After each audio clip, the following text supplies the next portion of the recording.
చిత్తూరు జిల్లా పుల్చల మండలం కల్లూరు గ్రామ పంచాయతీ పరిధిలో నిర్వహిస్తున్న శ్రీ మహాభారత యజ్ఞ ఉత్సవాల్లో భాగంగా గత రాత్రి నిర్వహించిన సుభద్ర కళ్యాణం ఘట్టం కనులకు కనువిందుగా మారి అలరించిందని ప్రజలు ఆనందం వ్యక్తం చేశారు.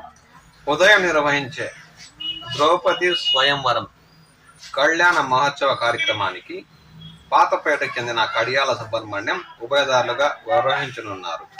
రాత్రి నాటకం చిత్రాంగద కళ్యాణానికి మేకలవరపల్లి చెందిన మల్లికార్జున నాయన వారు ఉభయదారులుగా నిర్వహించనున్నట్లు నిర్వాహక కమిటీ సభ్యులు పేర్కొన్నారు.